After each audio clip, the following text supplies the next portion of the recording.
Que história é essa de que Gabigol pode trocar o Flamengo pelo Sevilha? Vídeo de hoje do canal do Nicola dá detalhes dessa informação, fala também sobre o Wesley, sugerido e especulado no Cruzeiro de Ronaldo Fenômeno Wesley, atacante do Palmeiras. Por falar no Verdão, o Dudu já teria respondido à proposta de renovação do contrato do Palmeiras. Preciso te atualizar sobre as cifras astronômicas da CBF, as últimas do mercado, Rodrigo Caetano, com mais um contato para mudar de clube para a temporada de 23 e muito mais. Você não perde por esperar. Antes, deixa eu só me apresentar. Sou Jorge Nicola, jornalista esportivo e dono desse canal no YouTube que tem a missão de deixar você super bem informado sobre as coisas do seu time do coração. Para não perder nada, só apertar esse botãozinho vermelho de inscreva-se. Combinado? Bora contar que todo esse conteúdo é um oferecimento de Betano, casa de apostas esportivas que é a patrocinadora master do Atlético Mineiro e do Fluminense. E eu me dei muito bem na rodada dessa quarta-feira com a Betano. Apostei, quando faltavam cerca de 20 minutos para acabar, que Flamengo e Internacional empatariam, estava 0x0. Coloquei R$50, cotação de 1,95 para voltar R$ 97,50. Para você ter a chance de se dar bem e também tirar um troco é bem fácil. Que tal começar apostando nos jogos da Série B que se iniciam nessa sexta-feira? Duas partidas, Criciúma e Náutico, CSA e Sampaio Corrêa, mas tem a rodada inteira da Série B até domingo, com fechamento com jogaço Sport e Cruzeiro. Para apostar na Betano é bem simples, pegue agora mesmo o link que eu vou deixar no comentário fixo, já faz seu cadastro e sai apostando, beleza?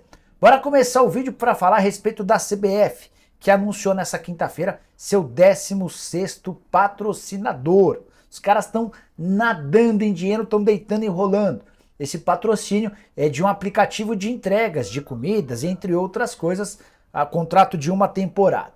E a estimativa da CBF é de faturamento superior a R$1 bilhão nessa temporada em 2021. Mesmo com pandemia, a CBF já havia registrado sua maior receita com 971 milhões de reais.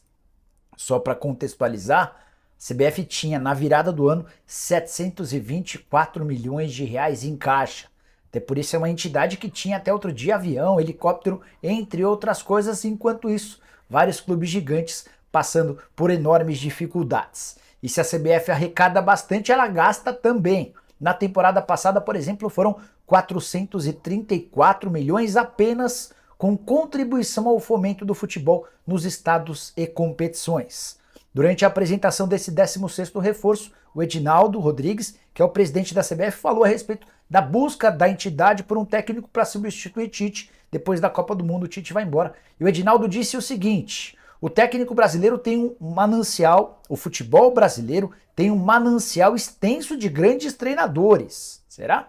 Ele completa: seria injusto citar só 3, porque ele foi perguntado a respeito de Dorival Júnior, Fernando Diniz e Abel. E ele completa dizendo que ratifica o nome desses 3, mas teria que citar outros 10.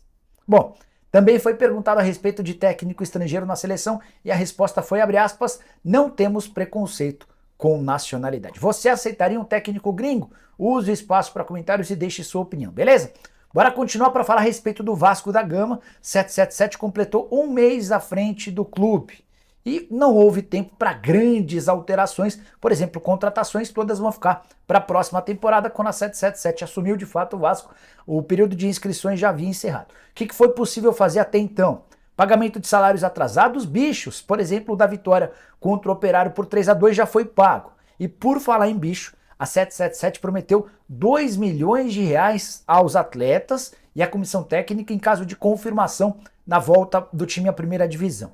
Aí você deve estar se perguntando, mas será que o Vasco, com toda a sua grandeza, precisaria pagar um prêmio de 2 milhões de reais para os atletas subirem de divisão? Pois saiba que essa é a realidade no futebol brasileiro. Quase nada é feito sem pagamento de bichos, ou esses prêmios, como a gente costuma chamar no futebol. Por mais que os caras já tenham salários altos, muitas vezes com direitos de imagem e luvas, ainda tem os bichos. Só para arrematar a respeito de 777 e Vasco, a 777 conta com o retorno do time à primeira divisão para poder aportar 120 milhões de reais em reforços já para a próxima temporada. Quero falar agora sobre Rodrigo Caetano, que renovou recentemente seu contrato com o Atlético. Ele é o diretor executivo de futebol do Galo. Novo contrato só se encerra em 2026. E essas tratativas para prorrogação se deram depois dele ter sido alvo da 777, que queria contratá-lo para o Vasco. Rodrigo preferiu continuar em Belo Horizonte e a 777 acabou contratando Paulo Brax. A novidade diz respeito a mais um interessado em Rodrigo Caetano. O Alberto Guerra, que é um dos candidatos à presidência do Grêmio, prometeu tentar contratar o Rodrigo Caetano em caso de vitória nas eleições gremistas. Rodrigo, que já passou pelo Grêmio entre 2005 e 2008, fez um trabalho muito bem avaliado por lá. Contei para vocês outro dia que Odorico Roman, que é um candidato oposto, rival do Alberto Guerra, tem outros 3 nomes para diretor de executivo. Alexandre Matos, que hoje está no Atlético Paranaense, Anderson Barros, que comanda o Palmeiras, e Rui Costa, que trabalha no São Paulo. E você? Qual desses todos que eu citei, os 4? Matos, Anderson Barros, Rui Costa e Rodrigo Caetano, qual aquele que mais te agrada? Use o espaço para comentários e se manifeste, beleza? Bora falar sobre Wesley. Atacante que pertence ao Palmeiras, vive fase ruim, muito mais reserva do que titular e é alvo do Bahia e do Grupo City. Mas, de acordo com o jornalista Romário Júnior, o Bahia não é o único interessado na contratação do Wesley. Esse jornalista informa que o Ronaldo Fenômeno vai tentar levar o Wesley para o Cruzeiro na próxima temporada. A chance de uma negociação passaria por um empréstimo com opção ou obrigação de compra. A gente tem falado para vocês, o próprio Ronaldo tem deixado bem claro que não vai ser capaz de fazer grandes investimentos para a próxima temporada. Ele vai respeitar orçamento, finanças. Essa história de o Cruzeiro não pagar não existe mais. Pois bem, o grande problema é que o Palmeiras tem relutado em liberar o Wesley por valores baixos e discutir a possibilidade de empréstimo no que esteve na mira do Verdão. O Palmeiras, nas últimas 3 janelas, recusou 3 propostas diferentes do Grupo City, sempre batendo na tecla de que precisaria de algo na casa dos 10 milhões de euros para fazer negócio, 52 milhões de reais, algo completamente inviável para o Cruzeiro. Então, a menos que o Ronaldo demonstre uma enorme capacidade de convencimento para mostrar que o Wesley poderia fazer ou ter um papel de protagonista no Cruzeiro, esse negócio parece ter pouca chance. O Wesley, que tem 23 anos de idade, tem jogado cada vez menos. Nessa reta final de temporada, perdeu bastante espaço sob o comando de Abel Ferreira. Bora mudar de assunto mais uma vez e trazer uma informação, ou repercutir uma informação que vem direto da Espanha.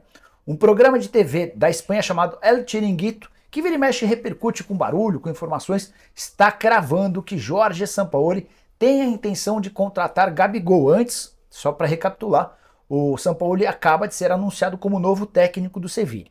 E um dos jornalistas que participa do programa disse o seguinte, abre aspas, o Sampaoli pediu entre 4 e 5 reforços para a janela de inverno, que equivale aos meses de dezembro e janeiro lá no futebol europeu. E esse jornalista completa, e me falaram que um jogador que ele gosta muito é o Gabigol do Flamengo, fecha aspas. Até acho que faz sentido. O Sampaoli estava aqui até outro dia, tem casa em Angra dos Reis, tem casa no Rio de Janeiro, estava acompanhando muito de perto o futebol brasileiro e mais especificamente o Flamengo, estava louco para ganhar o lugar do Dorival Júnior. Deu até algumas entrevistas cavando e se ele estava acompanhando e assistindo bastante ao Flamengo, é natural que estivesse encantado com o Gabigol. Acho plausível que o Sevilha pense na contratação do atleta, mas temos 2 probleminhas. O primeiro deles, hoje o Sevilha não tem espaço para jogadores extracomunitários, o limite de estrangeiros já foi ocupado. Então, a menos que o Sevilha consiga se desfazer de um dos seus gringos para a janela de inverno, não vai haver acordo ou possibilidade de inscrição do Gabigol.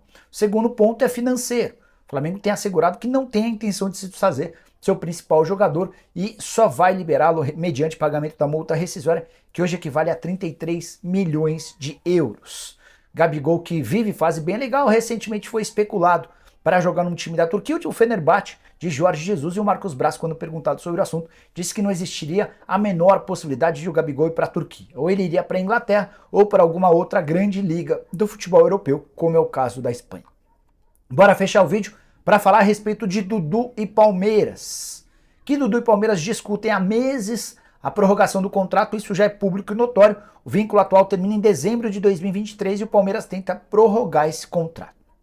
A ideia da diretoria do Palmeiras, na pessoa da Leila Pereira, era estender por mais 2 anos, ou seja, ter o Dudu garantido no mínimo até dezembro de 2025.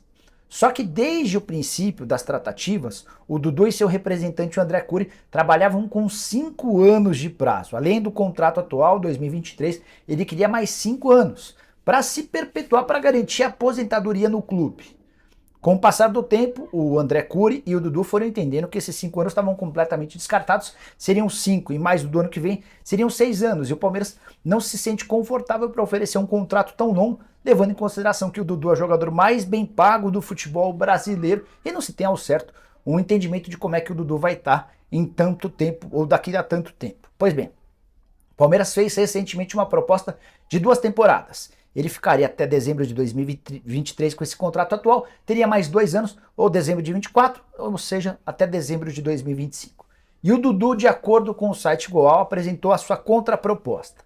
Quer a renovação do contrato nos mesmos moldes atuais de salários, 2 milhões e 100 mil por mês, e um vínculo até dezembro de 2026. Então ele abriria a mão dos 5 anos de contrato, aceitaria fechar por 3, somado ao contrato atual, mais 1 ano, ele teria mais 4 anos de garantia com a camisa alviverde. Apesar da idade, segue sendo o principal jogador, o cara das bolas mais difíceis, dos jogos mais pesados. O torcedor do Palmeiras parece ser bem favorável a essa extensão do contrato. O Palmeiras sempre mais pé no chão, pretendendo a se acertar com o atleta, mas nas condições naturais. Vamos ver como é que o Palmeiras responde a essa proposta. Já mandei mensagem para uma fonte minha. Quem sabe durante o programa do Nicola dessa quinta-feira a gente volta com novidades. Curtiu o vídeo? Deixa like, se inscreve no canal. A gente se vê. Abraço, tchau!